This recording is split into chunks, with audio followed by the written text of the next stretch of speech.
Recording is on. Cool. Welcome to design review number 18. I think this one is. Thanks everyone for joining. Today we have Patricia with us. She's going to be presenting her UX research. So yeah, without further ado, I'll just pass over to Patricia. Okay, thank you. I've just shared in the chat the link to help anyone follow up, but I'll also share my screen. I just need to remember which one is it. So I think it's the third one along. Is the toggle share a screen share? Yep. Okay. Yep.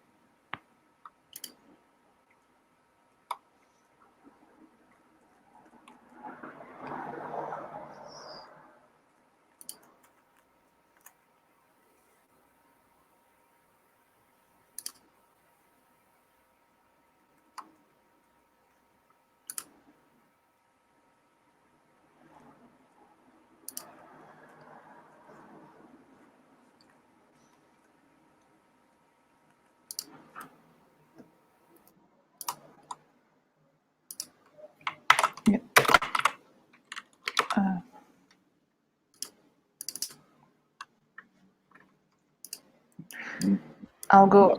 Yeah, I know you're not seeing it yet. So Okay. I'll try to. I'll get in the call in my other browser because it already has the sharing settings allowed. I just remember this one doesn't allow. Okay. Okay. No worries.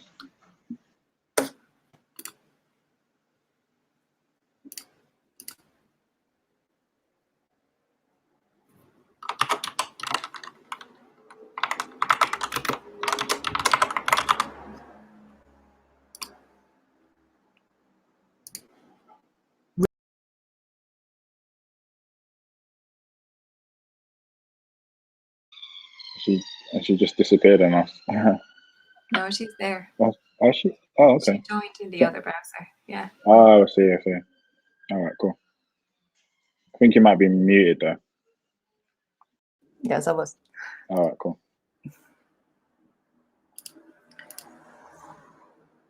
Now it should work. Can you see? Yeah, you're sharing now. Nice. Okay. So first, a bit of introduction of the work for anyone who doesn't know what it is. I've been doing for the last months UX research focused on Bitcoin and Bitcoin users, mainly to understand their beginning, their onboarding into Bitcoin as a whole, and what were their main problems, their main good experiences, why they used Bitcoin in the first place. So this kind of thing. It was a qualitative research. I did user interviews, so we don't really get relevant statistic data, but we get deep insights, like the user's story, like what people really told me that how they felt, how they acted, and things like that. So it's a type of user research, and I think it sums up well with other types of research that have already been seen. What I'll be showing here, it's basically I'll go through what would be the results of the research, but it's basically my report. So there are a lot of stuff here. Oh, that's a really bad timing. Sorry.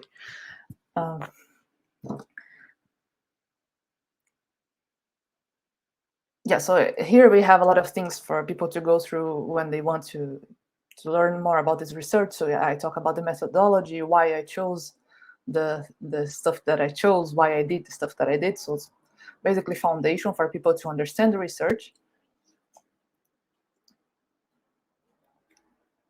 But after that, I come to the actual results. So I talk about the people that answered my screening questionnaire, because I started from a screening questionnaire to understand a bit more of the profiles of people who I could talk to. because since this is, I wouldn't be talking to a lot of people, I needed to really choose them well. So I wanted to choose like a variety of profiles. And so this is what's happening. Okay, this gives an overview of which countries I reached. I mean, people that I interviewed, which countries they were from. So I could get a bit all around the world, even though I didn't get some places that would be interesting. But I mean, but it can give a bit of a wide perspective. So here I have some basic, very, very basic data on these countries. So you can think a bit of what is the reality of what is the background of the people that were interviewed. Okay, let's go. And yes, and here I sum it up in terms of the screening questionnaire that I've made, which were the profiles in general, like the people that I interviewed, what were their professional areas, what year they started using Bitcoin, how frequent they used Bitcoin. So it's a lot of preparation for us to understand the kind of story, the kind of feedback that they gave us. So as a result, from the interviews, I interviewed around 20 something people. I don't remember, but it's written there. And from these interviews, I created 5 personas. So why did I do that? I mean, first of all, for privacy reasons, I didn't want to create profiles that were specific to, let me see, to something. Sorry.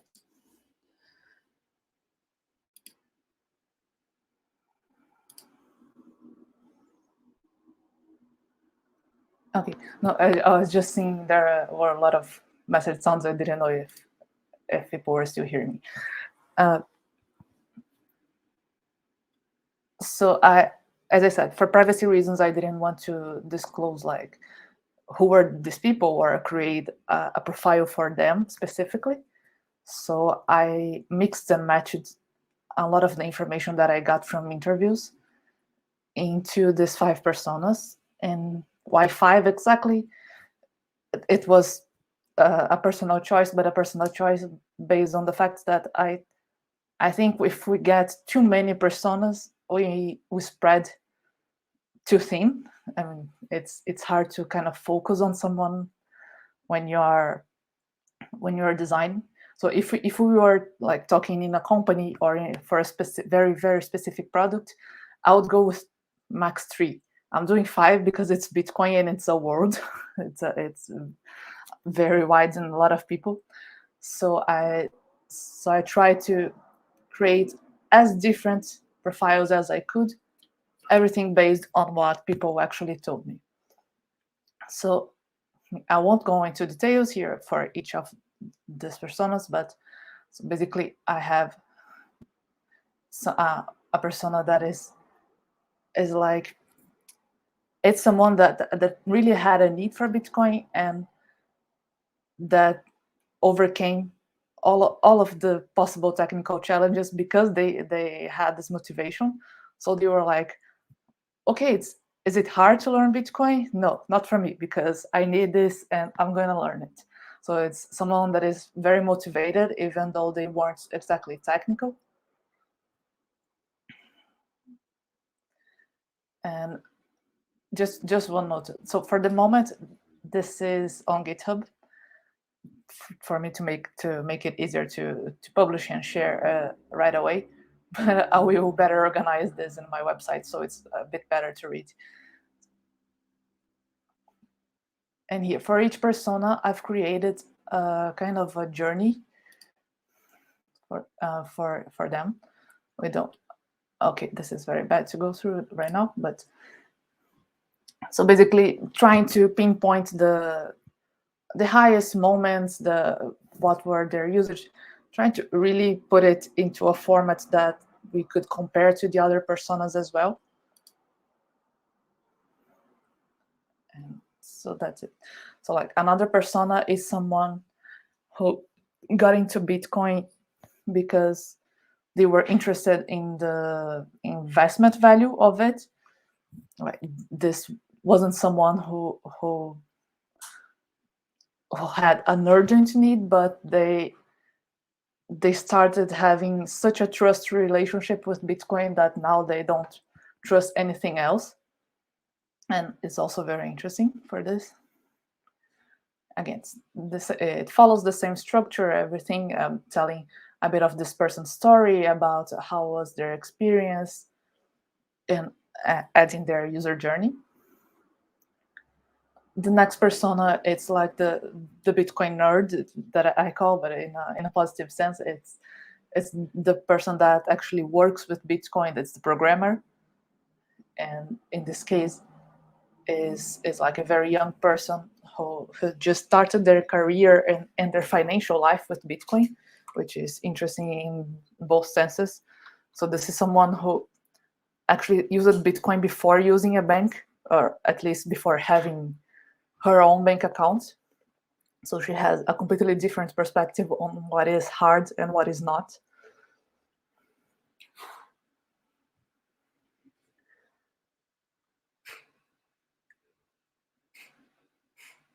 Again, this is someone who kind of found a use, Bitcoin kind of,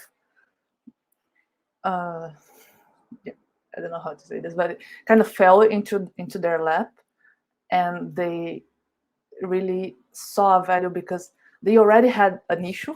They already had a financial issue of not trusting their government and their government currency.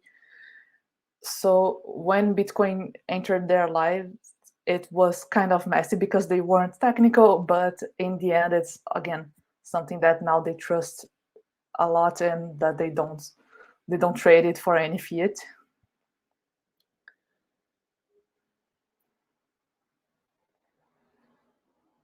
And finally, it's someone who is very common, so we kind of have to take into consideration, which is someone who doesn't really need Bitcoin.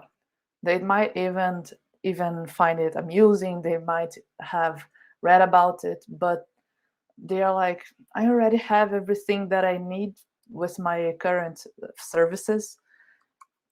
Why would I go through the trouble of learning a whole new paradigm of money and starting to use Bitcoin? So it kind of talks a bit of what this person would value, or what this person like finds hard in Bitcoin when they look at it, and this kind of thing.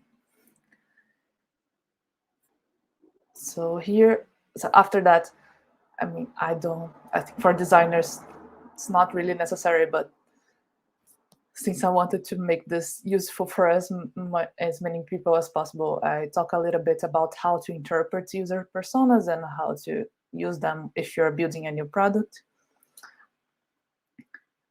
And I also have this section called quotes and impressions, because they were very useful things that I got from the interviews, very useful insights that I didn't want to waste, but that I didn't fit them in the personas in some way. So I mean, it wouldn't fit in their stories, or because it was just something that made more sense to write separately, like saying that most users that I talked to had a certain problem. So it's separate from the personas, but I also find this part very valuable in terms of the insights, and it's very condensed, so it's not hard to go through. So in the end, I mean, if you are a designer, or anyone, you can stop here, honestly, you can take all your own conclusions, which is the point of me putting all this information here, which is for people to think about it and take their own conclusions. But I also gave my own thoughts and my own called recommendations of things that I think that could be improved, that we could do. I do it in a very high level. so I mean, I'm not specifically designing a solution here because I don't think it's my place here in this research to do that. I'm just basically giving ideas of approaches that people could think about. And I think, I mean, I think that's better like that because I want to see what other people's imagination can lead to. My imagination sometimes can be a bit it can be a bit limited by the much that I have already been through in Bitcoin. So I like to leave space for new perspectives. And so that's I talk a lot about a lot of the problems that we saw in the when we talked to people, like the problems that we got from personas, the UX problems specifically that they stated, and that's it. And I talk a little bit about each of them. So,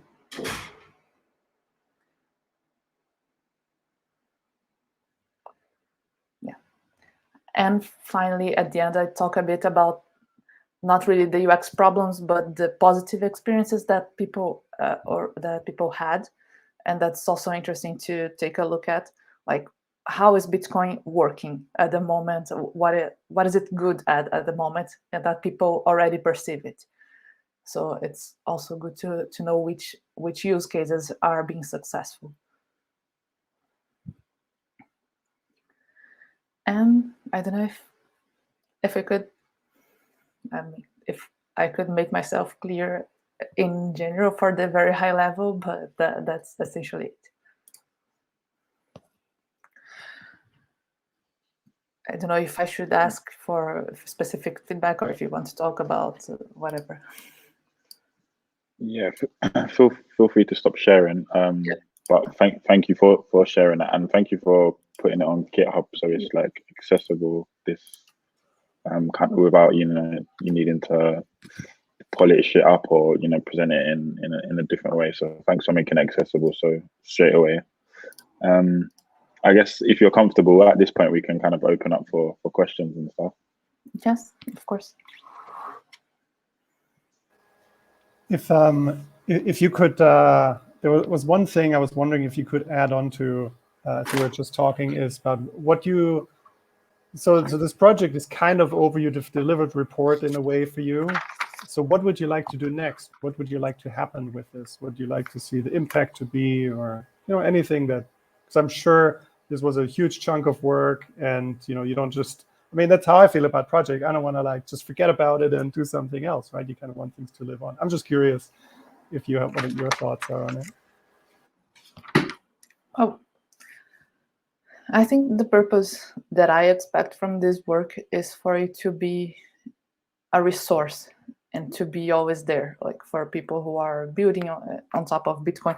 So yes, that's something that I probably should have talked already. I forgot, which is one of my next steps, of course, helping to enrich in whatever way that I can the design guide, in whatever way that you also find useful. So I have a few ideas, but it's basically meant to see whatever you find that could help the guide. I don't want to just add content for the sake of adding. So whatever you feel that there's a place there. But apart from that, is from my part, I'm not sure if I will continue on top of this. It's basically this. It's being an open resource like the Bitcoin design guide is. I don't know if I answered him.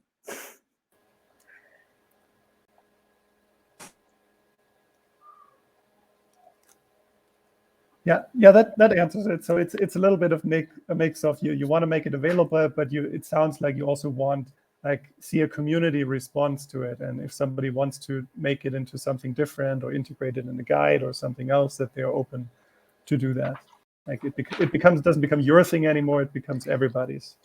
Do I understand that right? It becomes everybody's, of course, because it's public. But I'm also giving some ideas on how stuff like even small parts, small paragraphs that could integrate the guide. You can also count with me on that. It's not like I'm walking away.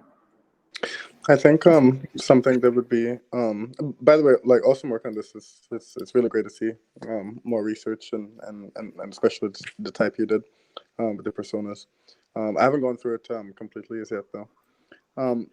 One thing I think would be valuable for such kind of like project is to like do some outreach with other open source projects in the space and like get a couple of those personas and I don't know, like talk to them about them. Maybe it's like BTC Pay Server, which already has a designer. Because the other thing that I realize is people may be like developing libraries and doing research and whatnot, and whether it's on the guide or whether it's you know, in a GitHub repository, npm package, whatever. Um, it's not that easy to find. You know, it's not that easy to find, and just like helping with that outreach initially, it kind of like gives it a little bit more spread. You know, and it also gives it kind of like a real world use case as well, right? Yes, that makes sense. Thank you. Is there any projects you potentially had in mind that you would be interested in reaching out to, or is there any of us that can maybe help facilitate? I guess that's the question for the wider group, really. Like, I guess there's no reason why any of us can't take some of this or take some of the findings from it and reach out to different wallet developers, teams, designers, ourselves as well. So I think I would definitely encourage that. Yes, I agree. I mean, I think if anyone has a project that they want to contact and use this, like, please use. It's open. From my part, I hadn't thought about that before, so I'm not sure. It's something that it's kind of personal, but I think it's okay. So in the next months, I will be off for a few months of work. I'm pregnant, and so I don't know how much work I will be able to do for a few months. But when I'm back again, I'll be happy to help with anything in this sense. Congratulations. So thank you. I was going to ask, is there anything in your just in your report that you was like, oh wow, like I didn't expect to find that, or that was really like, wow? I wouldn't say like, wow, it's like mind blowing, but there were things that surprised me, and that I was even talking to Christoph the last week about this, because I was surprised by really how many people don't know this, and it makes a lot of sense that they don't know this. I will go to the point in a minute, because we don't really talk about this, which is the address validation. So the way that the address is formed, the Bitcoin address is formed, you get a feature that is built in by the cryptography that is made. I don't know the details, don't ask me, but you get a built-in feature that you have a checksum at the end. So essentially, any wallet that wants, and I think that nowadays is basically all wallets, they can verify if an address is valid or invalid. I mean, so you don't really have that issue of sending into nothingness anymore. If you're using like a regular user-friendly wallet. I mean, if you're going on your terminal, it's another story. But and I think many people didn't know that. I mean, not the technical users, they did know, but even people who had like high investments, they still told me, I verify digit by digit when I'm going to send a Bitcoin transaction, and that's super cumbersome because of course it's a lot of digits. and they think that they still need to go through like every single digit for it to be a safe transaction for them. And that was something that surprised me a lot. So the digits or the address? Yeah, the digits in the address. Sorry, The digits the in the address. Okay, yeah. the Okay. characters. Okay. And I think a lot of wallet, software still recommends that, which is why people probably do that. A lot of wallet software tells you, well, actually, at least the wallets I've used will instruct you to, be very careful, make sure you check this address before you send it. But I mean, you're right. If the checksum doesn't validate it, probably won't let you send. Yeah.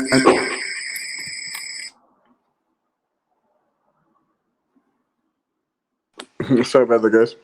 Yeah, and the node that you broadcast to would also reject it as well, even if the application let it through. That's interesting. I did not know that. Yeah. I think this is something that we have to correct in the guide as well, because a few places it's in the payment section, I think I wrote it up that you have to do this. Yeah, just make sure you're certain about it. But you're right; it's a common misconception for sure.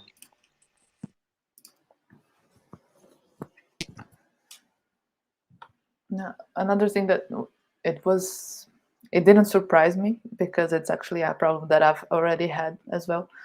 But it was interesting to see that many people had the same issue, is accidentally sending very high fees in a time of a surge. Like those crazy times that fees got to $30, $50. And I think maybe today is starting to change, but at the time there wasn't any Lightning or any businesses that accepted Lightning. So even if you wanted to, let's go to a Bitcoin cafe and do something like this, and you buy a coffee for, I don't know, $3, £3, whatever, and you pay a $50 fee accidentally. And I wonder still if I might be naive in this sense, and you can also help me think about that. But is there a very good reasons why wallets wouldn't show a warning on this type of situation? Like if you're trying to send a fee that is 10 times the value that you're sending, do you think about a technical perspective that would make this not feasible? Because I don't, and it kind of mesmerizes me that there isn't even a warning, like a single warning, say, are you sure you want to send this kind of transaction?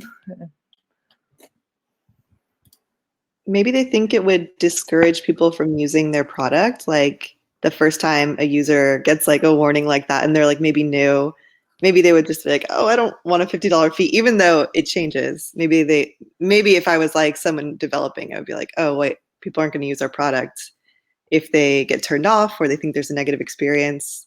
But I understand your point. It feels a little hidden, like people either intentionally or accidentally don't know. I think it would be a worse experience though if you had that happen to you and you didn't get a warning, Totally. Yeah, I've certainly used wallets where I have gotten a warning like that, and it made me really appreciate the product. And it makes me think we should probably add something about this in the guide, in the existing payment section, perhaps. It can just be a quick like tip or a note, and then maybe we can expand on that. But yeah, super helpful. Obviously, if you're trying to send $10 and end up paying $50 in fees, you're going to be pretty not happy. And I've seen some wallets that do warn you very well and others that don't. I was just checking the design guide while you were saying that, Daniel, just to see what's already in here. And there's a little kind of blurb in here about setting the transaction fee, how urgent is the payment. So I've discussed it a little bit already in the guide, but that's not to say we couldn't add more suggestions and improve it. Yeah, so I can also mention, like, there at least for the moment, there are 3 things that I thought about adding. As I said, like small tips, small blurbs, because I don't think it deserves so much like text or anything. But one of them is specifically in this session that you mentioned about the fees. Like just adding some kind of tip, something like this, saying, okay, it could happen that the fee is super high compared to the value sent. Try to warn your user about this. So it's like it would be a highlight for this specific problem. Another thing that I thought about adding was on the transactions page, like the transactions as a whole. I wanted to add a user quote that made a lot of sense for me, which talks about how you don't want to have uncertainties regarding money. So it's basically have in mind when you think about your user's feelings, your user's perspective. So, okay, we're gonna tell you about all the technical perspective, the technical parts of the transaction here in the guide to help you, but have in mind that users don't want uncertainty when it comes to their transactions. And the third thing that I thought of was on the manual backup session. I wanted to add a little blurb like about the kind of the tone of voice and the way that you might present the warnings and the seriousness about the backup, that you should try not to scare your users, because it's also counterproductive if you and that was something that I got from a user, that they kind of feel anxious when they're gonna set up a wallet, and it's like a million of warnings and things, and like a scare, a face of a criminal and things like that, because we need to communicate the seriousness of the process, but we need not to scare them, because it just doesn't help anything. Yeah, that's a really good point, and it's also not serious oftentimes initially when your balance is 0. Like it becomes serious when like you've got a substantial amount that you perceive to be, I guess, life-changing to some degree. That's the point it gets serious. So that's quite a good nuanced point, that especially early on,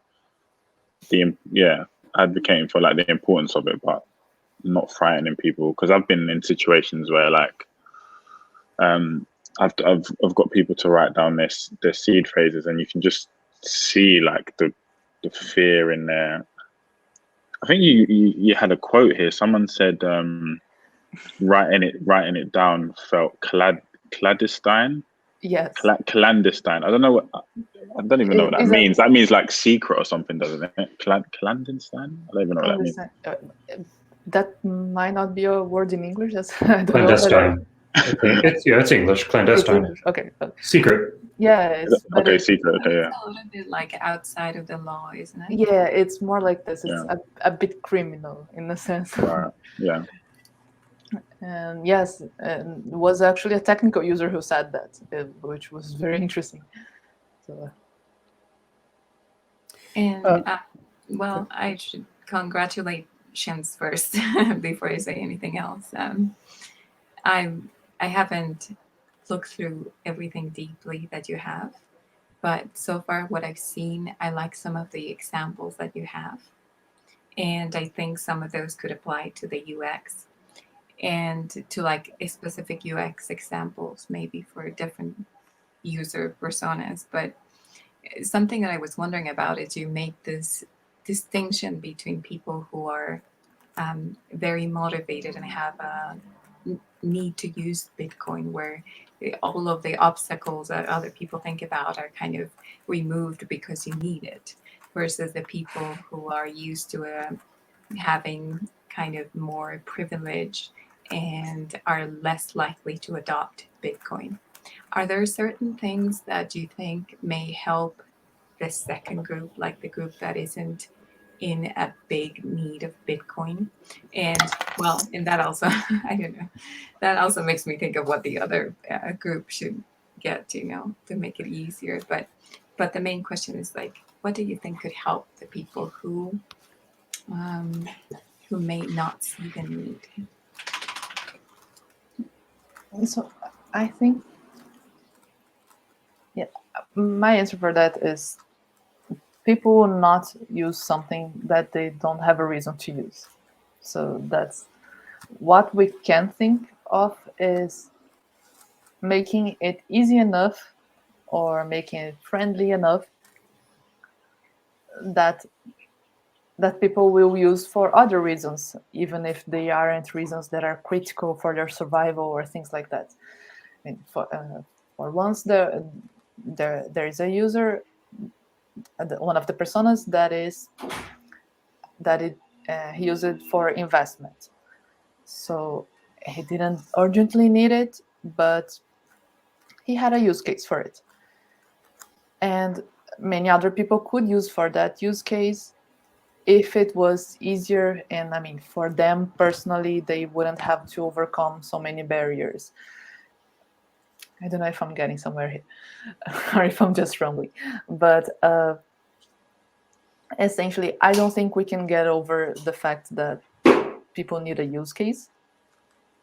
It's just that use cases can increase. The idea here of this research was to identify current use cases or use cases that we thought were use cases and that aren't really being so well served. And maybe seeing how people use it can actually make us think about what could be new use cases that could achieve more people. You understand what I mean? So we need to build something that is friendly, but that is also useful for people. So as long as someone thinks, I don't need Bitcoin because my credit card is my life and I already have everything I need with it. So if this person has this perspective, then she will never use Bitcoin because she doesn't understand that there's a use case for her. If on the other hand, she thinks Bitcoin is not like credit card, I wouldn't use for the same stuff. I would use it to protect myself from inflation or something like that. Then even this credit card person could use Bitcoin. So it could be a matter of making it more clear which are the use cases that we want to serve, which are the use cases that are being successful. I mean, anything that we want. Did you come across any unexpected use cases that you hadn't heard about? Unexpected, let me think. Or were there any of them that were particularly kind of meaningful? As I was just having a quick skim through as well, I see the one about like feeling of support. And I feel like I've had this conversation with quite a few people about like there's no Bitcoin hotline that you can ring if things go wrong.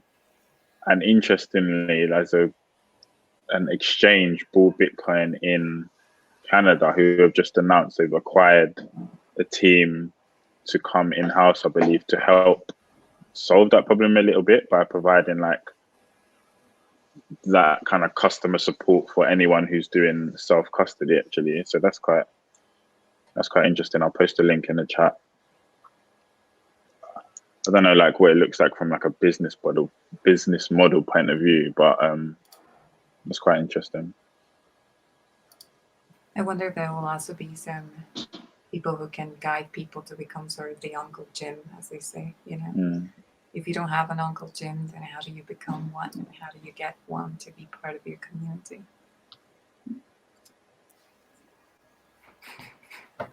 Yes. So thank you for sharing this.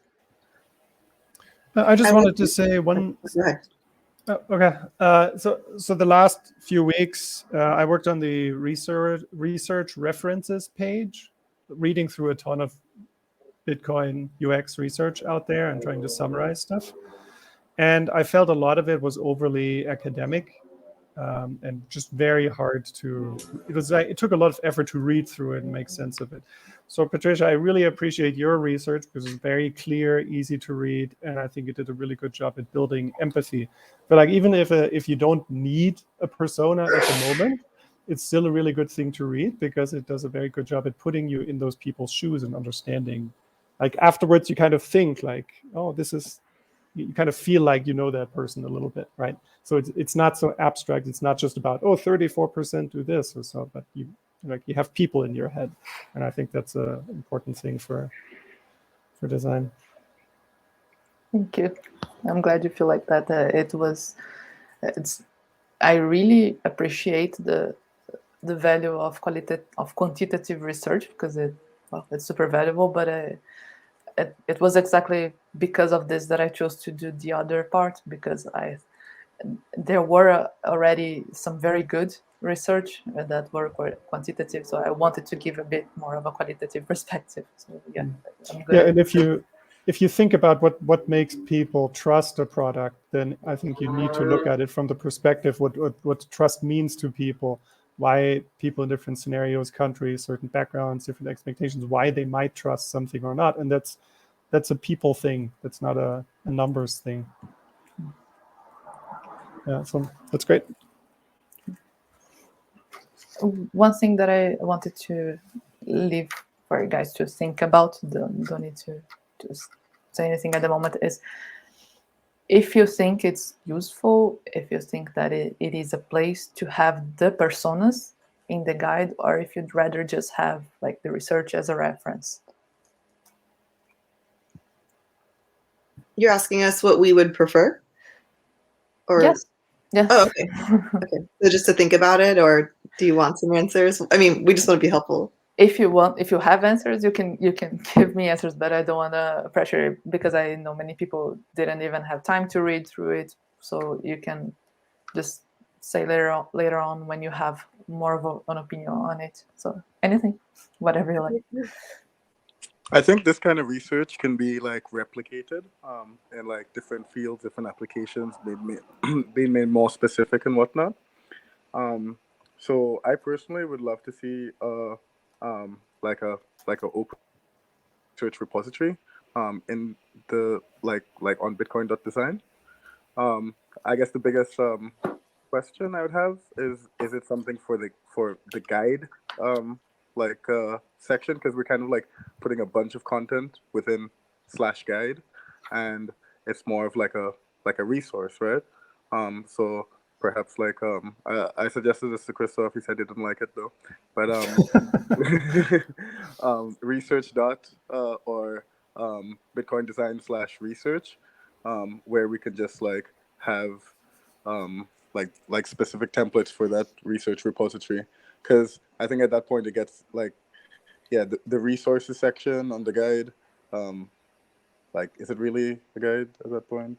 It's not really guiding. It's more like reference and research and resources. And just to respond to that, my concern is that there has been very, very few people have actually worked on implementing research into the guide. There's been extremely little effort. So I think creating a whole section around research, I would love it. It would be super awesome.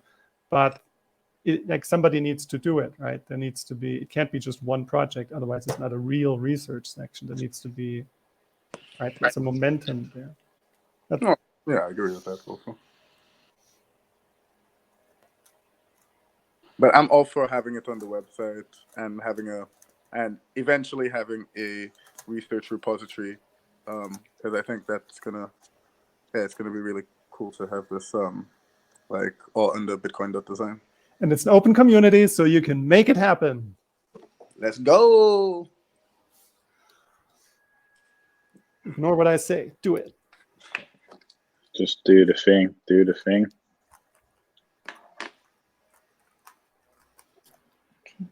Thank you.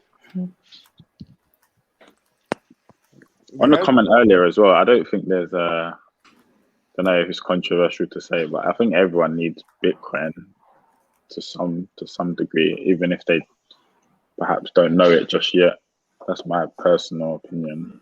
I don't know if people agree with that, but I think everyone does need it. So there is the educational piece as well. I think you've got something about it, educative versus like benefit focused. There's that kind of, is that kind of there. Some people won't use it till they need it, but sometimes we don't want to get people to the point where they're only going to use something when it's desperate times, because it might be very desperate times, and you'd prefer people to be at the forefront of something as opposed to kind of chasing it. So I think that's education as well, though, right? They don't know they need it, or they think they don't need it, but they do. Yes. So presenting this use case as part of the challenge, because it is a use case, right? to prepare for things. Well, I wonder if there's a lot more that we can also learn from people who are in those difficult situations that can be brought over as far as education goes, so people understand Bitcoin better. Oh yeah, the other thing, I'm not sure how aware you are of it, Patricia, but it's looking like a lot of the guide is going to be moving to a kind of Lightning first approach, where a lot of the recommendations, a lot of the content will be based around Lightning, as it's looking like the preferred method to help scale Bitcoin to the masses. Is there any, obviously you should just spend time and read and go through it, but is there much from the research around like instant payments and Lightning and that kind of stuff? no, I also talked about this the other day, but I don't know if it's because the types of use cases that were most successful were like really Bitcoin use cases, or like investments, things that you don't move a lot, and people that were looking for store of value and things like that. But I've had very little comments on Lightning, so I don't know if it's. I have had people that used it. For example, I had a merchant that has a store that accepts Lightning, but it's someone that kind of likes Bitcoin and is doing this because he wants to play with Lightning, essentially. So I didn't really have a lot of people saying me, no, I really use Lightning because it is serving my purposes. So I think which is actually a great opportunity, because imagine when people start using Lightning for a lot of stuff. I mean, I think the use cases will skyrocket.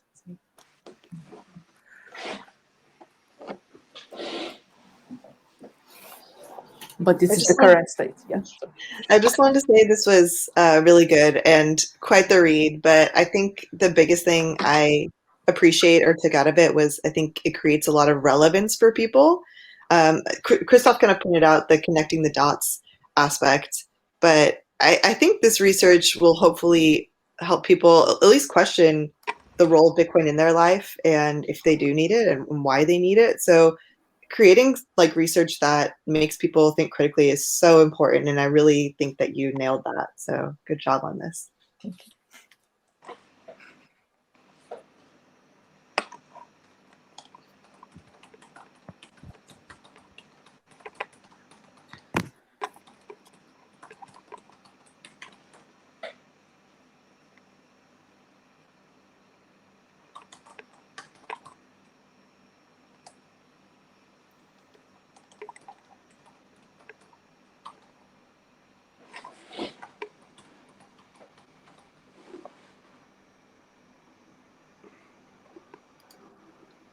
Any more thoughts, comments, questions? So one of the follow-up things, and I did a quick mock-up already for that, was trying to figure out if we want to represent this, if we want to put the personas in the guide as a resource, what that could look like. My first mock-up was one persona per page, but then I had another thought about creating one page that kind of represents the research and outlines the personas and then links back to the main research. And then the guide itself could reference that personas page. in different ways. I think after this conversation, I think be cool to have a discussion around how get hands-on with how we can make this research practical for the guide itself, and maybe also beyond, like John said, talking to projects, and maybe there are other things we can do. Yes, go ahead, please. No, go ahead. Go ahead.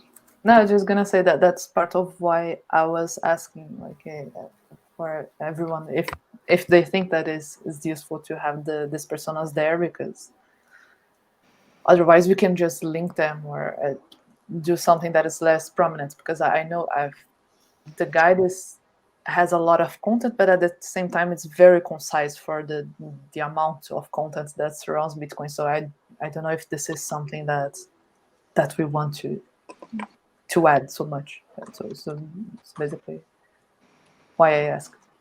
But go ahead, Alex. Just that.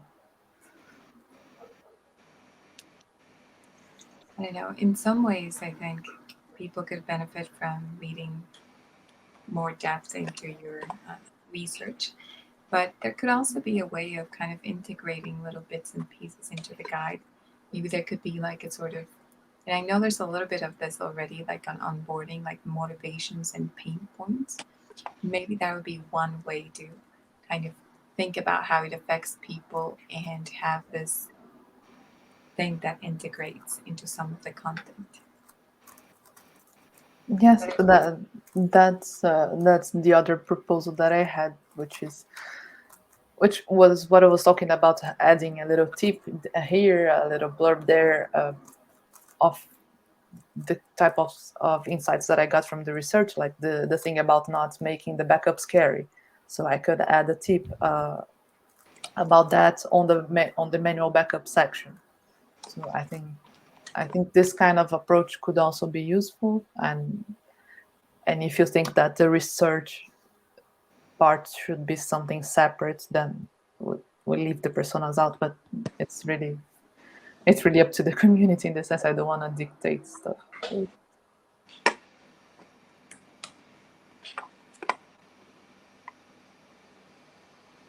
But it also depends on what you think may be useful, you know? And that could be used for both. There could be little bits and pieces that integrate and that lead back to the research for people who may be interested for something else, for something deeper. Yes. So for me, I personally like the idea of adding the bits and pieces contextually.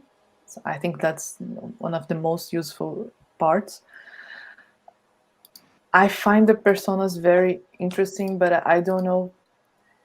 I'm afraid of limiting like if we add this to the guide itself, because the guide is something it's a very strong foundation. So I'm afraid of putting my personas there and like stating them as the truth, the absolute truth. You know what I mean? Maybe there could be a statement about that, you know, and encourage other people to add their own personas. I don't think we should limit ourselves in terms of how we participate in the community. If there's something that could be useful, then it should be there, you know?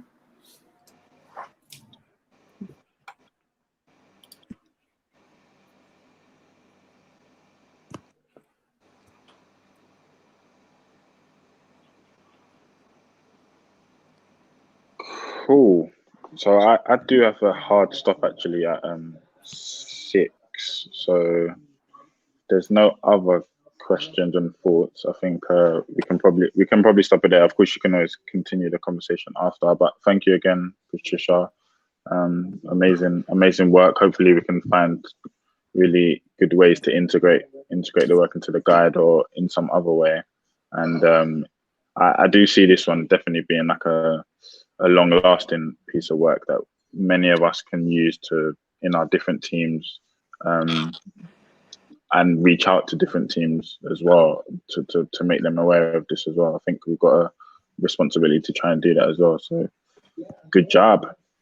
Thank you, and thank you for all the feedback, for taking the time. No problem. Okay, I'm gonna stop recording.